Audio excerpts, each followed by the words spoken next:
Good morning बच्चों। देखिए, परमाणु संरचना वाले चैप्टर में अब आपकी अगली हेडिंग है द्रव्य की द्वैती प्रकृति। इसके पहले जो है प्रकाश की द्वैती प्रकृति बताया गया था।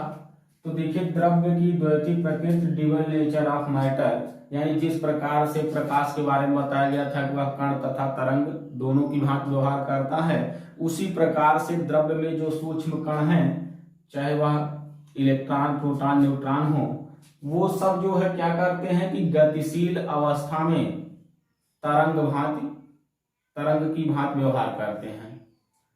एक वैज्ञानिक थे लुईस डी ब्रागली, इन्होंने 1924 ईस्वी में बताया कि जो भी समस्त सूक्ष्म द्रव्य कण हैं वह जो है गतिमान अवस्था में तरंग गुण प्रदर्शित करते हैं।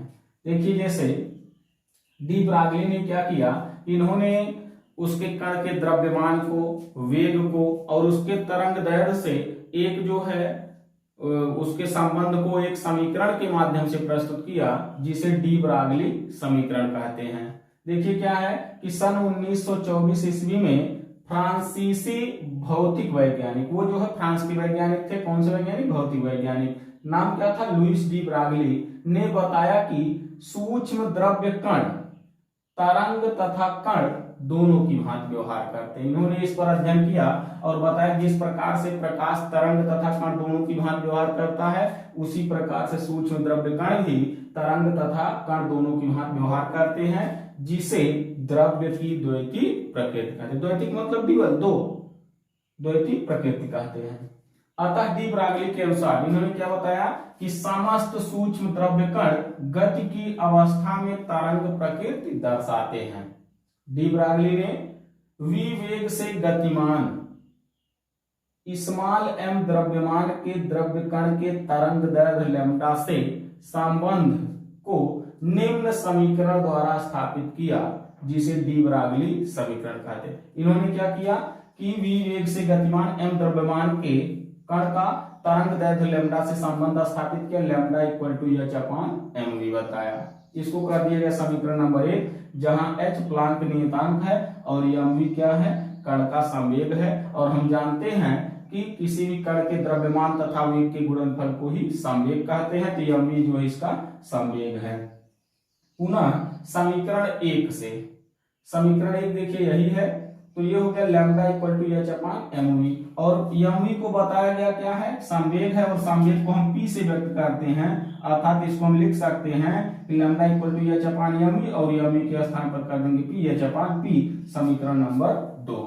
अतः गतिमान द्रव्य वस्तुओं की तरंग व कण प्रकृति एक दूसरे के व्युत्क्रमानुपाती होती है, यानी कण प्रकृति और तरंग प्रकृति दोनों एक दूसरे के व्युत्क्रमानुपाती होती हैं, अर्थात तरंग प्रकृति इनवर्सली प्रोपोर्शनल कण प्रकृति एक दूसरे के व्युत्क्रमानुपाती होती है। अतः डी ब्रागली के अनुसार स्मॉल m या स्मॉल v का मान जितना कम होगा, लैम्ब्डा का मान उतना ही अधिक होगा, यानी द्रव्यमान जितना कम होगा तरंग दैर्ध्य उतनी ही अधिक होगी, या v जितना जो है कम होगा तरंग दैर्ध्य जो है उसकी उतनी ही अधिक होगी। और हम जानते हैं कि जो भी बड़े कण हैं, जैसे पत्थर का टुकड़ा एक फेंकें तो उसका जो है द्रव्यमान बहुत अधिक है, जैसे इलेक्ट्रॉन, प्रोटॉन, न्यूट्रॉन सूक्ष्म कण की तुलना बहुत अधिक है, इसलिए वह पत्थर का टुकड़ा जो है तरंग प्रकृति प्रदर्शित नहीं करता है। क्यों नहीं करता है? क्योंकि वहां पर जो है कि उसका द्रव्यमान अधिक है, द्रव्यमान अधिक होने के कारण तरंग गुण कम प्रदर्शित होगा।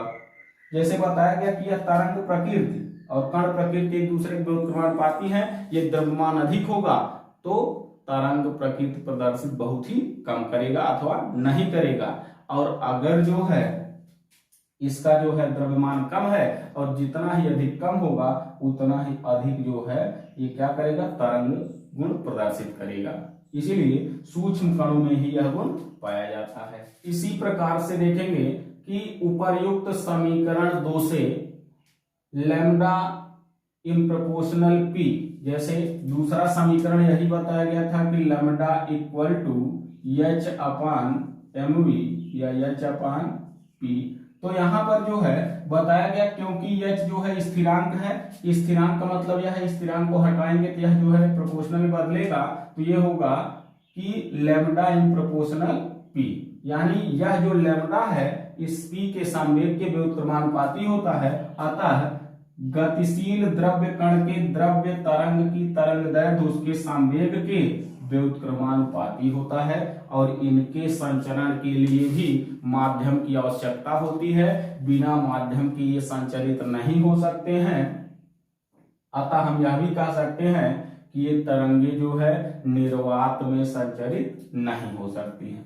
ये हो गया द्रव्य की द्वैती प्रकृति तथा डी ब्रागली समीकरण।